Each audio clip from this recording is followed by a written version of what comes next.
और आज हम तुमको कलयुग की एक ऐसी शक्ति बताने जा रहे हैं कि आपके दिमाग की नसें खुल जाएंगी। कलयुग की एक ऐसी शक्ति पर चर्चा करेंगे।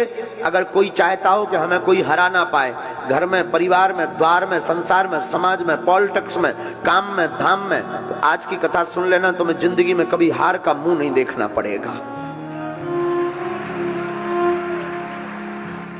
अगर आप लोग किसी विषय में हारना नहीं चाहते तो आज की कथा सुनो। याद रखना, जो मनुष्य धार्मिक होता है वो दुख को भी सुख में बदलने की क्षमता रखता है। उसकी दृष्टि, उसकी विचारधारा दुख को भी सुख में बदल देती है। बिना धर्म का व्यक्ति, कथा में याद रखना, बिना धार्मिक व्यक्ति, बिना धर्म का व्यक्ति ठीक वैसे ही होता है जैसे बिना लगाम का घोड़ा होता है। जिस प्रकार घोड़ा परम स्वतंत्र होता है, वैसे ही बिना धर्म का व्यक्ति भी बिना लगाम का होता है। और लगाम धर्म की जरूर होनी चाहिए। धर्म का मतलब ये नहीं है कि आप कथा में बैठ गए, आप शंकर जी को मान रहे हैं, आप हनुमान जी के भक्त हैं तो आप धर्मात्मा हो गए। धर्म का मतलब यह है कि आपके सामने कोई भी सनातनी हिंदू अपना धर्म का परिवर्तन ना करवा पाए। आपके सामने आपके धर्म की अवहेलना ना हो। धर्म का मतलब यह है। पर याद रखना, दो धर्मों का कभी झगड़ा नहीं हुआ है, कभी नहीं हुआ है। धर्म तो एक ही है, सनातन वैदिक धर्म, बाकी पंथ है। याद रखना मेरे पागलो, दो धर्म का कभी झगड़ा नहीं हुआ। झगड़ा हमेशा धर्म और अधर्म का होता है। दो धर्मों का हो ही नहीं सकता। लाइट में, केबल करंट में अर्थिंग और अर्थिंग दो वायर लगा दिए जाएं बल्ब में, तो क्या बल्ब जलेगा? जवाब दीजिए, बोलिए। क्या करना पड़ेगा? अर्थ के साथ फेस देना पड़ेगा। हाँ जी या ना जी? न्यूट्रल के साथ में हाँ जी या ना जी? तभी जलेगा ना। वैसे ही दो धर्म की कभी लड़ाई नहीं होती, लड़ाई हमेशा धर्म और अधर्म की होती है। तो आज हम आपको जो सूत्र देने वाले हैं, तुम अपने कर्म से मत भटको। दुनिया आपके ऊपर क्या कर रही, आपसे क्या कह रही, मत घबराओ। एक महात्मा नदी में स्नान कर रहे थे। स्नान करते करते वो देखते हैं कि एक बिच्छू बहता हुआ चला जा रहा। महात्मा को लगा कि हमें बचाना चाहिए वरना ये मर जाएगा। महात्मा ने अपना हाथ लगाया, बहते हुए बिच्छू को हाथ पर रखा और फेंकने की तैयारी की तो उसने डंक मार दिया, काट दिया। महात्मा के हाथ से बिच्छू गिर गया। महात्मा ने हाथ फटकारा, फिर वो बिच्छू भागने लगा, बहने लगा। महात्मा ने फिर हाथ लगाया और हाथ पर रखा। वो बिच्छू ने फिर काट दिया, वो फिर गिर गया। महात्मा ने फिर हाथ फटकारा। विदिन 50 बार बिच्छू ने काटा।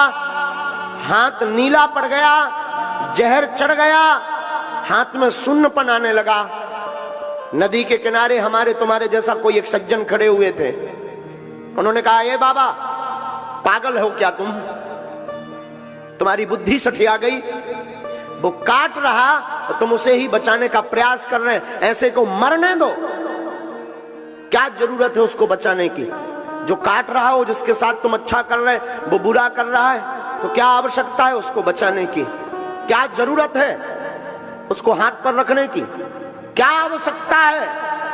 महात्मा ने मुस्कुरा कर कहा कि श्रीमान, बात तो तुमने बहुत अच्छी बोली पर यह सोच बहुत छोटी है।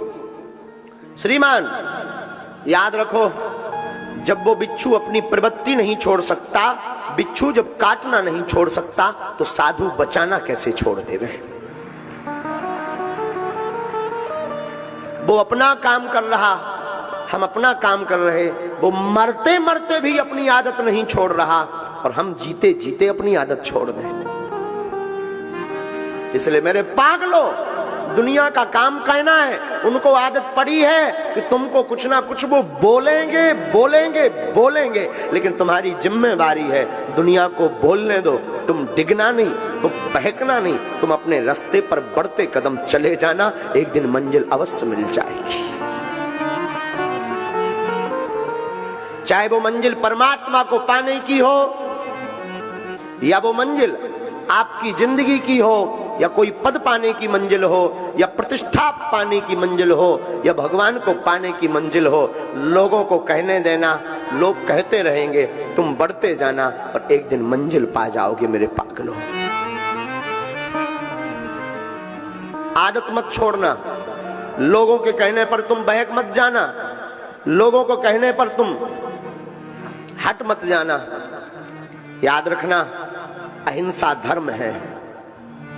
अहिंसा ना करो, बहुत अच्छा है, लेकिन धर्म पर कोई घात करे और चुप बैठो तो ये भी पाप है। धर्म पर कोई घात करे तब बोल देना चाहिए, ये भी धर्म है। वो सूत्र जिसके लिए तुम बैठे हो, उस सूत्र का नाम है एकता। क्या नाम है? जोर से बोलो ना, पीछे वाले।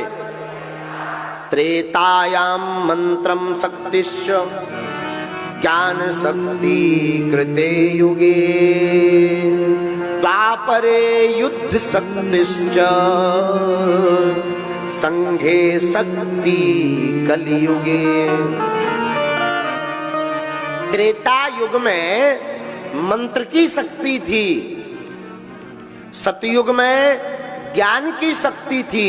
जो त्रेता में मंत्र जानता था वो बलवान था, सतयुग में जिसको ज्ञान था वह बलवान था।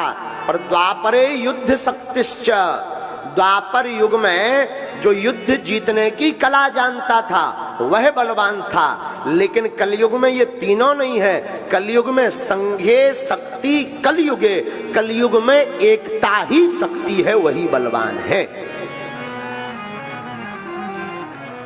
जिसकी एकता वो बलवान। इसलिए साधुओं, एकता चाहे घर की हो, परिवार की हो, भाई भाई की एकता हो, या फिर समाज की एकता हो, अथवा हिंदुओं की एकता हो, जो एकता पर बल देता है उससे पूरी दुनिया हार जाती है। कलयुग का प्रभाव, कलयुग में जिसकी महिमा है वो एकता की।